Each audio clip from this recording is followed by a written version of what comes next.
right, welcome back to Slip Joint Display. Today we are looking at a couple of Great Eastern Cutlery 86s released in 2021 from the Great Eastern Cutlery brand. These knives are both knife number 861121. Let's get into the models. So in 2021, Great Eastern Cutlery released the 86s. And that year, on top of the 86s that they released in the Northfield and Tidiute line, they also had a small number of releases in the Great Eastern Cutlery line of knives.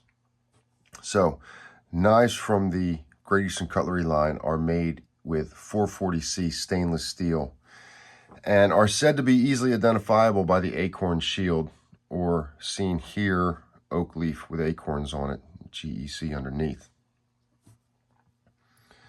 This one is in OD green canvas micarta, and this one is rust orange natural bone. And we can see here, GEC practical knives. There's your billboard. Same on both knives. So it's, it's Great Eastern Cutlery's line where they're releasing in 440C stainless steel, which is kind of paying homage to a time in pocket knives that was a little bit later than, say, 1900. I mean, as far as stainless steel is concerned, well, let's just have a look around for a minute. Here's the pin for the bone. 86 GEC rust orange North American cattle bone. This was earlier a reference to North American cattle bone. And in fact, on GEC's website, they do note that the materials used for the GEC knives are from American sources. Here's the slip that I carry these in. This is another slip from traditional pocket knives, or C. Reisner Cutlery. I'm not sure if I picked these up from C. Reisner Cutlery or not. I don't remember. I may have, being the slip. So, these are outstanding knives and outstanding examples of the 86. These are single blade clip points. Now, they are 440 stainless steel, one mirror polished and one satin finished. As far as the steel is concerned, it's a real change from what we typically get from Great Eastern Cutlery. Normally everything from Great Eastern Cutlery is 1095. These are 440C. So, as far as stainless steels are concerned, stainless steel does have some history in pocket knives. It does. And of the old school available steels, 440C is the best one as far as performance is concerned. As far as the history of stainless steel is concerned, it was said to be invented in 1913 by a fellow named Harry Brearley. I've heard that stainless steel, he wasn't inventing it for knives. I think it had something to do with a gun barrel, but I have read that it was used in knives in Sheffield as early as 1913 to 1915. I'm not sure how accurate that is. I will say that I have read, in reading further, that there was a stainless line of knives from Castor brands, named their Stainless Cutlery Co. that ran from like 1924 to 1940. There was Schrade Cutco using stainless really, really early on. Queen used stainless really, really early on. Now, as far as this steel is concerned, 440C, there's not real definitive information about when it was first developed. It probably, 440A, 440B, and 440C are all steels in the 400 series stainless. 440A came first. The difference between 440A, B, and C is the amount of carbon in the steels, 440C having the most. So you're going to get the best edge retention out of the steel. There was a patent that I've read about from 1940 with an identical alloy makeup to 440C for I think a ball bearing company. But by 1944, the steel was being produced under the, the same chemical makeup with the same alloy makeup under the name 440C. As far as knives are concerned, from what I was able to find, it's said that it was first used by Gil Hibben in 1966 or 1964, but there was a knife maker named D.E. Henry who was known for making Bowie knives, who claimed to be the first to use it in 1960. As for when 440C hit pocket knives with commercial companies, I'm not sure. It gets a little hard to find the facts on it. But it is fair to say that stainless steel has a good amount of history in pocket knives, and I think that is what Great Eastern Cutlery is paying tribute to with this line of knives. As for these two knives, again, you're talking OD Green micarta on the one and American cattle bone on the other. These knives are outstanding. I'm not sure of the numbers, but I've heard this one has really low numbers. I meant to look it up before sitting down to do this, but I forgot. These are both single blade clip points. Looks like drawn swedge. Nail nicks on both. Again, this one's mirror polished, so, it's going to remind you more of a Northfield in that respect. Although no fluting on the bolster. This one being satin.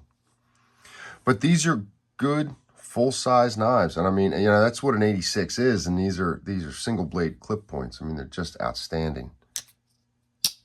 Good action on these. It really stands out, especially on the cattle bone. I mean, just an absolute gator snap on that. Just perfect. Just amazing. I love it. Let's see. The pins all look good. These pins, some sunk, some flush.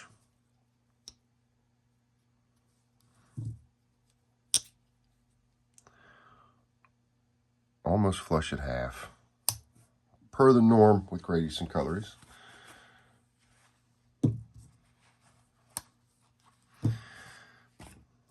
Let's see.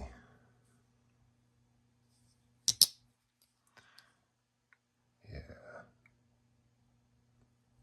Can we move it over? No? Not quite a straight down the middle, but very close.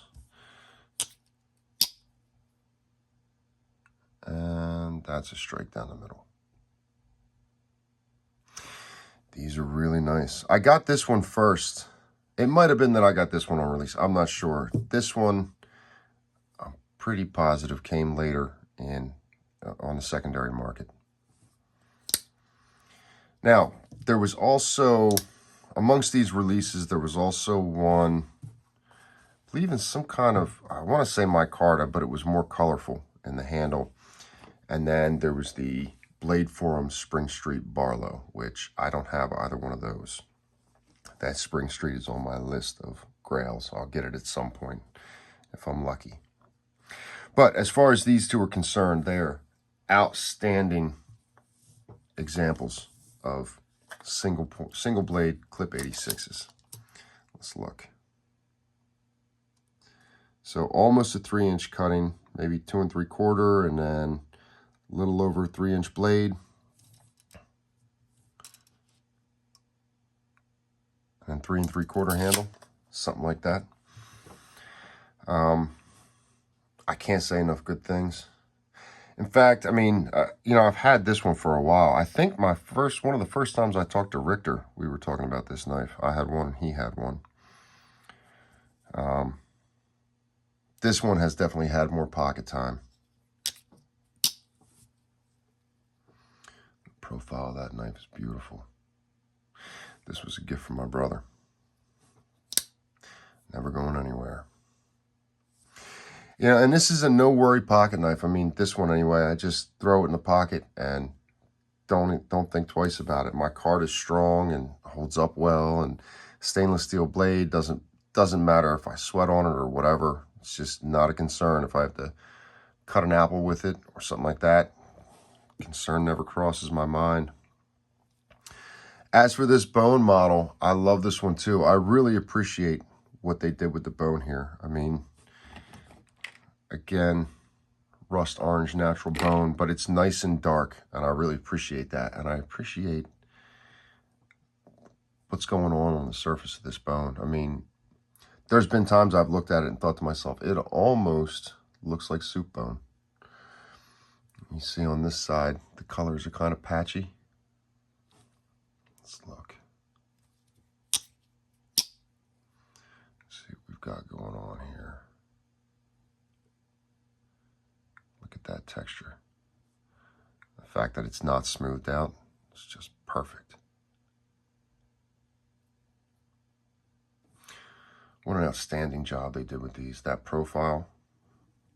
I wouldn't want this any lighter. I appreciate how dark it gets. I mean, it almost looks like a blood red. I mean, maybe the blood red is usually closer to black, but this does have some pretty dark spots in it. I really dig that. Whenever I see, you never see these come up for sale in the secondary, but anytime I see these, I think to myself, why? Why would you move it? And I don't know. I mean, I believe when I talked to Richter, again, this was way back when we talked about this knife, we were talking about the action on it and how good the snap was. I don't know if that's subject to all of the Cattlebone 86s from that run. Again, I heard this one was much lower numbers, so I haven't really had discussion about it like I have with the Cattlebone, but the action on this one is really good as well. Nothing to complain about with this. This Cattlebone is almost a touch out of control when you close it. I mean, it borderlines on almost being out of control, which is nice. I mean, it's nice that it's that strong. Again, the micarta, nothing to complain about. Not at all. Let's have a look. Let's see how they did. I don't see any gapping from the outside. Maybe a little bit in here. We'll see what comes through with the light. Yeah, we got some gaps in there. Yep. But that's okay. I don't mind it. Let's look at this one. Yep. Yeah.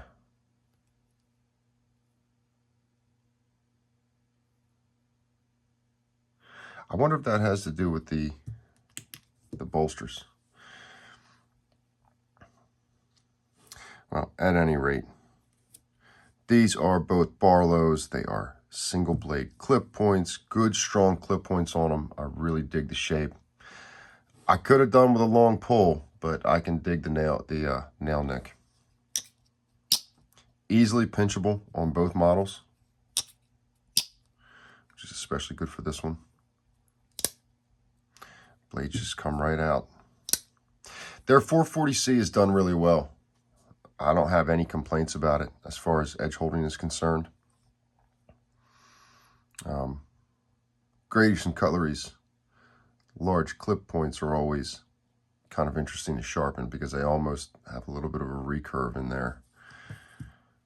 Guys who sharpen by hand like I do run into that the first time, but it's pretty easy to corner the stone on it, and as you do, you know, subsequent sharpenings, you work it out. It's no big deal.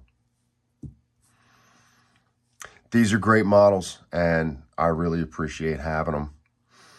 I thought that the fact that Great Eastern Cutlery has their own line that's not Northfield or Tidiute, you know, actually called Great Eastern Cutlery, was interesting. And the fact that they use stainless steel knives on it was also interesting, especially with how much Bill Howard, who runs GEC, owns the company, as much as he advocates carbon steel. But still, I think this is a nice touch, a nice difference there. I wanted to bring them out, show them today, have some discussion with you folks about it. Do you guys have one of these? Is this something in your collection or something you wanted to hunt for, or What are your thoughts on it? What are your thoughts on the fact that they're using 440 stainless on these? And I mean, I'm not sure that we've seen any 440 stainless since these. And these are both, you know, from 2021, right? So it's been a while. Maybe something's come out since that I'm missing. But if I'm wrong, get down in the comments, correct me. Say, hey man, you missed, you know, this later release that was also in 440C. But to my recollection, this was the last one. So it's interesting. I wonder if there's going to be more to come out, or when there will be more to come out. But get down in the comments. Let us know your thoughts. Get into some discussion. And I'll see you guys on the next video.